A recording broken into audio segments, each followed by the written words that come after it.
Welcome back to the Paranormal Inc. Ohio podcast. I'm your host, Ed. Tonight, we're traveling to one of the most infamous locations in the Buckeye State, a place where history, tragedy, and reports of the unexplained have become forever intertwined. Perched on a hill overlooking Athens, Ohio, sits a sprawling complex of red brick buildings known today as the Ridges. For decades, it served as a psychiatric hospital. Thousands of patients passed through its doors. Some recovered, some never left. And according to countless visitors, some may still be there. Tonight we're diving into the true history of the Ridges, formerly known as the Athens Lunatic Asylum. We'll separate fact from legend and examine why this location has become one of the most talked about haunted sites in Ohio. This is part one of a 3-part investigation. Turn down the lights, put on your headphones, and let's step back into the shadows of Athens. To understand why the Ridges has such a powerful reputation, we have to start in the mid-1800s. At that time, treatment for mental illness in America was changing.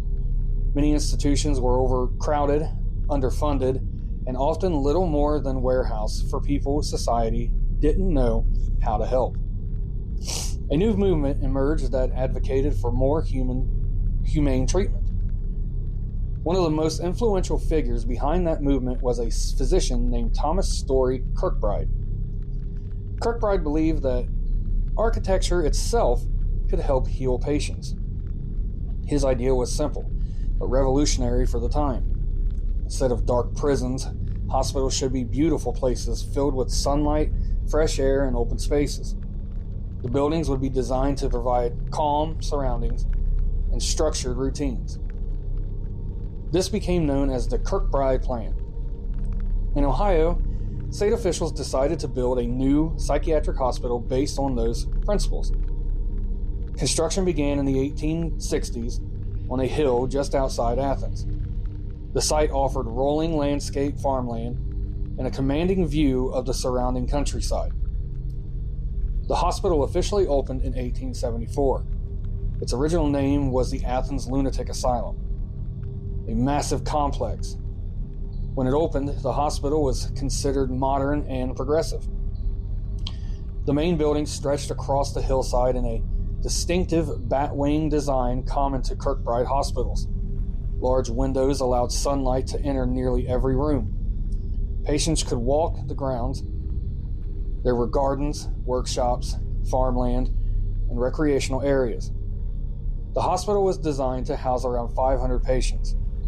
But as we'll see later, that number wouldn't stay manageable for long. People arrived from across southeastern Ohio. Some generally suffered from severe mental illness. Others were sent there for reasons that seem shocking today. Records show that people could be institutionalized for conditions that modern medicine would never classify as mental illness. Some patients suffered from depression, others from dementia, epilepsy, post-traumatic stress, or developmental disabilities. In some cases, people were committed because family members simply didn't know how to care for them. The hospital became a place where society sent those it didn't understand. Life inside the asylum. Early administrators believed routine and labor were therapeutic. Patients worked on the hospital's farms. They tended gardens, some assisted with maintenance, others learned trades. The institution operated almost like a self-contained community. At its peak, it had livestock, crops, workshops, and its own infrastructure. The idea was that meaningful work could help patients regain ability and confidence. By the standards of the late 1800s, the Athens Asylum was viewed as progressive. But even the best intentions can be overwhelmed by reality. As the population of Ohio grew, more and more patients arrived. The facility that had been designed for a few hundred residents eventually struggled to accommodate far greater numbers. And with overcrowding came new problems. Cemeteries. One of the most haunting aspects of the Ridges isn't a ghost story, it's something very real. Scattered across the property are cemeteries containing the graves of former patients. Many of these graves were marked only with numbers rather than names. Imagine that for a moment. A person spends years of their life inside the institution, they die there, and instead of their name being placed on a marker, they are identified only by a number. Today, researchers have worked to identify many of those individuals, restoring names to people who had long been forgotten. Walking among those cemeteries can be a sobering experience. Every marker represents a real person, a real life, and a real story. And perhaps that sense of lingering human tragedy is one reason why so many people feel an emotional weight when visiting the grounds. Not everything that feels strange has to be paranormal. Sometimes history alone can create an atmosphere unlike any other. The building on the hill. As years passed, the Athens Lunatic Asylum became one of the most recognizable landmarks in southeastern Ohio. Its red brick towers could be seen from miles away. To some, it represented hope, to others, fear. Families often have mixed feelings when bringing loved ones there. For many, it was the last resort. Imagine arriving by horse-drawn carriage in the late 1800s. The massive building rises above the landscape. Rows of windows stare down from the hillside. You don't know when you'll leave, or if you'll leave at all. That uncertainty became part of the institution's legacy. Thousands entered its doors over the decades. Thousands experienced joy, sadness, recovery, heartbreak, and loss within its walls. And over time, stories began to emerge.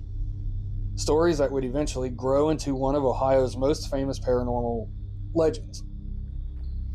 But before we get to the hauntings, before we discuss shadow figures, phantom voices, and the reports that continue to this day, we have to understand that what happened when the hospital became overcrowded, because some of the darkest chapters in the history were still ahead.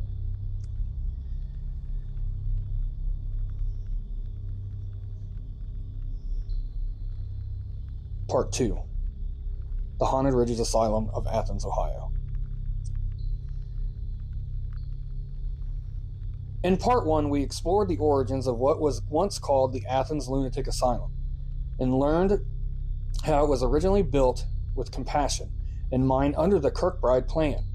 But as history has shown us time and time again, even the best intentions can be overtaken by circumstances.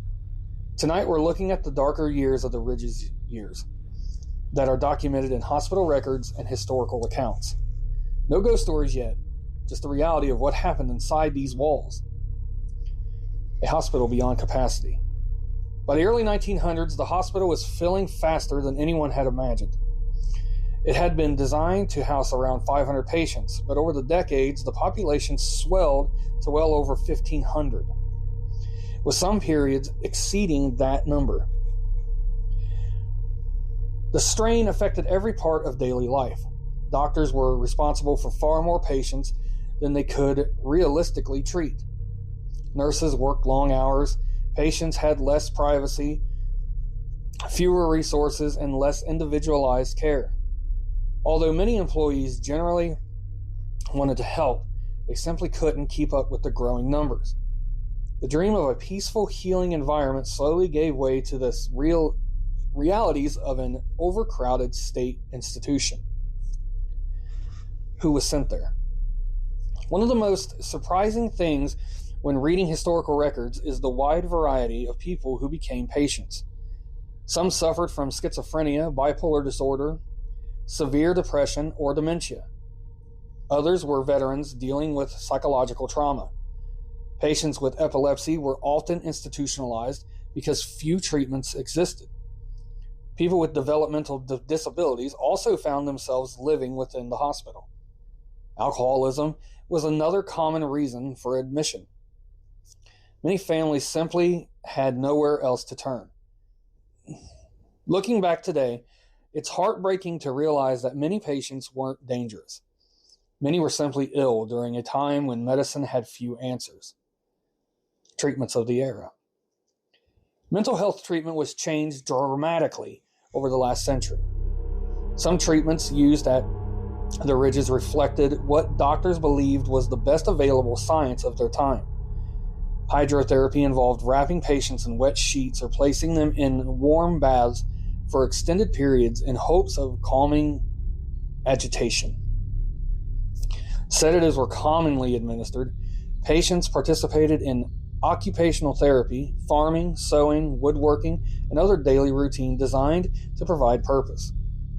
However, by the 1930s and 1940s, more aggressive treatments began appearing in psychiatric hospitals across America. Electroshock therapy, ECT, was introduced. Contrary to what movies often portray, ECT is still used today in carefully controlled medical settings for certain severe conditions.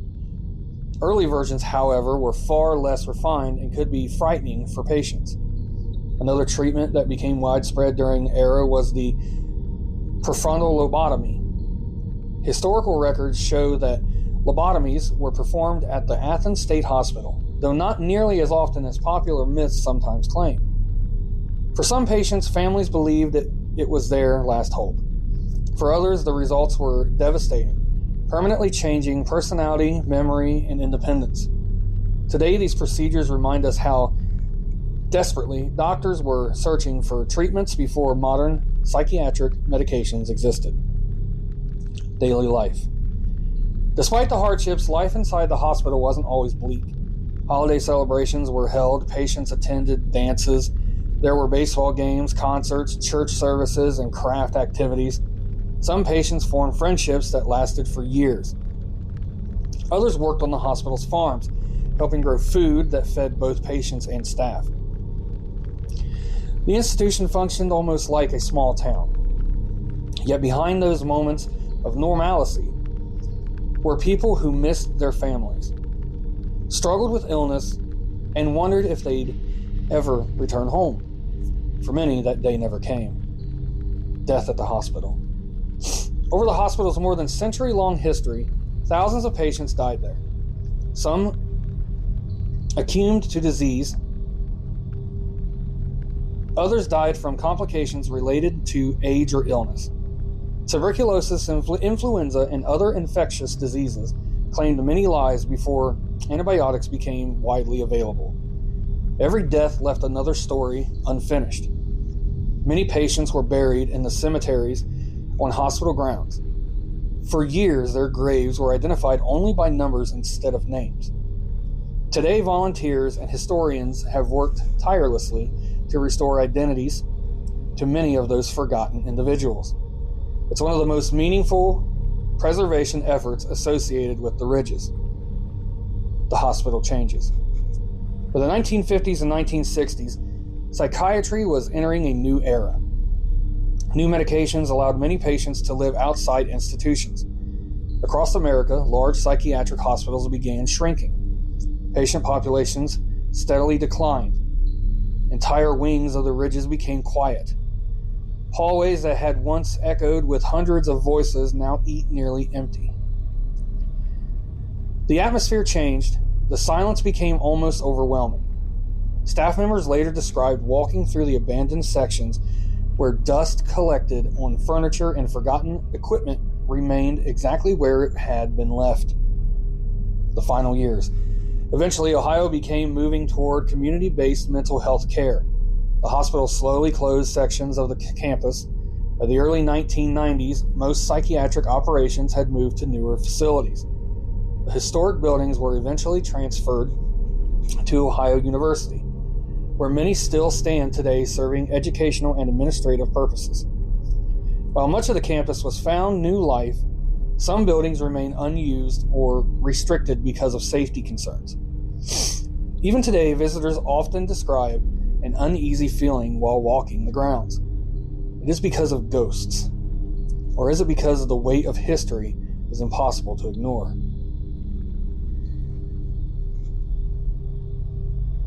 In our final part, we'll discuss the event that made the Ridges famous around the world, the tragic death of Margaret Schilling in 1978, and the mysterious stain left behind after her body was discovered.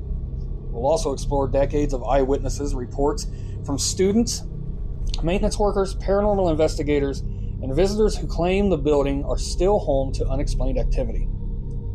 We'll examine reports of shadow figures, phantom footsteps, disembodied voices, mysterious music, apparitions, and other experiences that have made the Ridges one of the most talked about haunted locations in Ohio. Are these stories evidence of something paranormal, or are they a result of suggestion history and the powerful atmosphere of a place where so many lives intersected and were lost? That's what we're going to explore next. If you've ever visited the Ridges and experienced something you can't explain, I'd love to hear the story. You can share your experience with Paranormal Inc. Ohio, and I'll put it as a future episode. Final part. The hauntings, Margaret Schilling, and the legends that refuse to die. The last two parts, we've explored the documented history of what was once known as the Athens Lunatic Asylum, not called the Ridges. I'm sorry, I can't even read my own handwriting. Now called the Ridges. Tonight we have into the stories that have made the location famous around the world. Some of those events are historical fact. Others are eyewitness accounts that have been reported for decades. As always, here at Paranormal Inc. Ohio, we'll let you decide what to believe. The disappearance of Margaret Schilling. One of the best documented tragedies connected to the Ridges happened in December of 1978. Margaret Schilling was a 54-year-old patient at the hospital. On December 1st, 1978, she disappeared from her ward. Staff immediately began searching the hospital and the surrounding grounds. Despite extensive efforts, they couldn't find her. More than a month later, on January 12, 1979, maintenance workers entered an abandoned section of the hospital known as Ward 20. There they discovered Margaret's body. The official investigation concluded that she had died of exposure after becoming trapped in the unused ward. There was no evidence that she had been murdered. What made the case famous was that what happened afterward.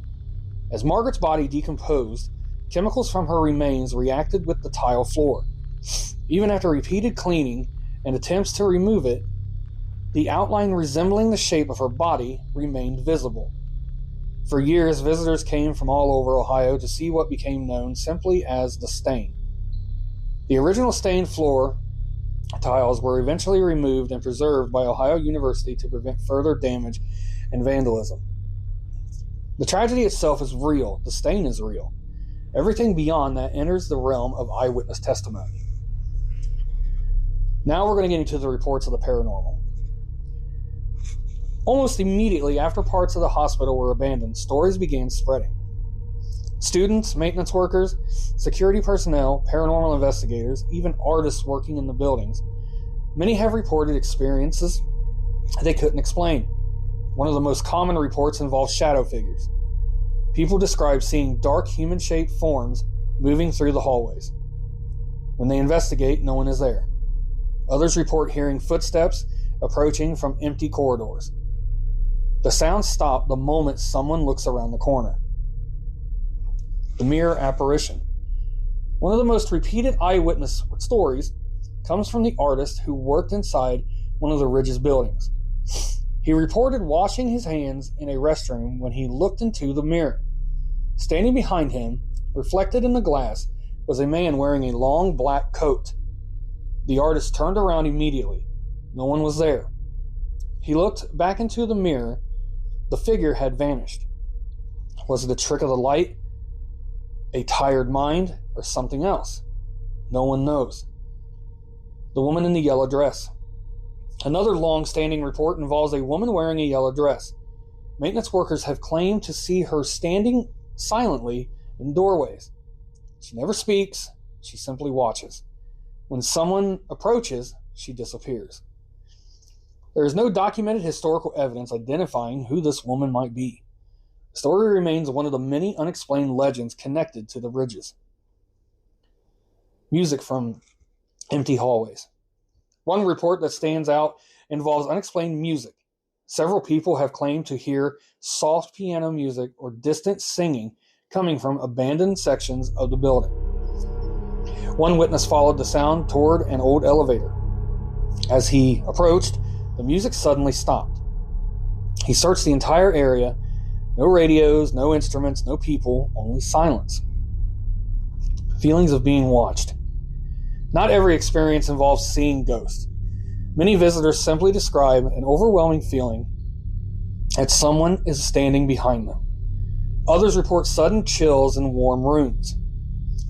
Some become emotional for no obvious reason.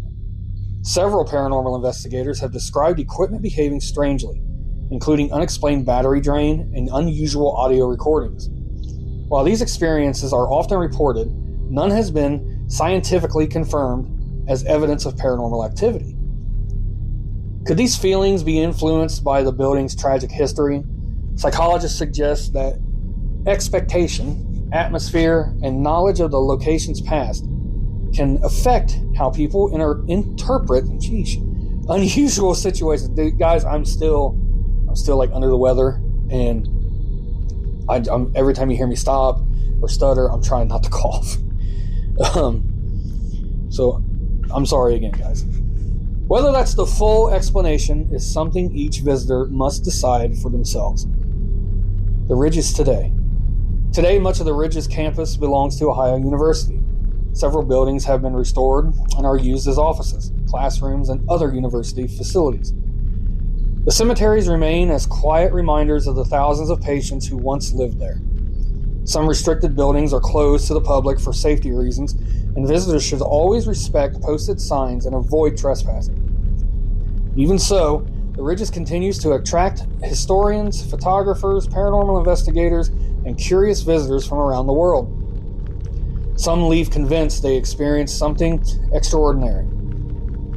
Others leave believing the true power of the place comes from its history, not its ghosts. Whether you believe in spirits or not, the Ridges deserves to be remembered first as a place where real people lived, struggled, hoped, and suffered. Behind every numbered grave, every hospital record, and every hallway was a human being.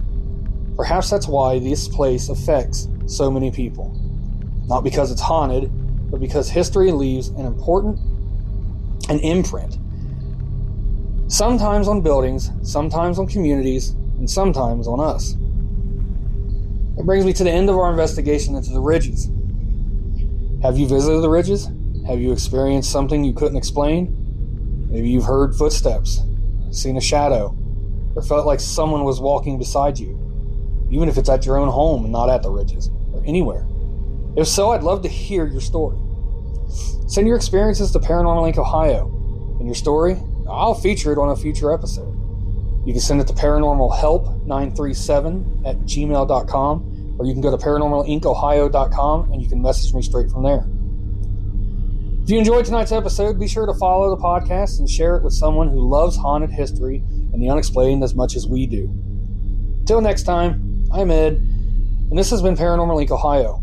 Remember, urban legends, fact, fiction, or something else. Good night, and keep your eyes on the shadows. And always question. I love each and every single one of you guys. Thank you so much for coming and checking out the episode. I hope you enjoyed it. I enjoyed it. And this was for Mr. Seth Kraft. He wanted to hear it, so I made the podcast on it for him. And I hope everybody enjoyed it. Thank you guys, and I hope you have a wonderful night. Bye, everyone.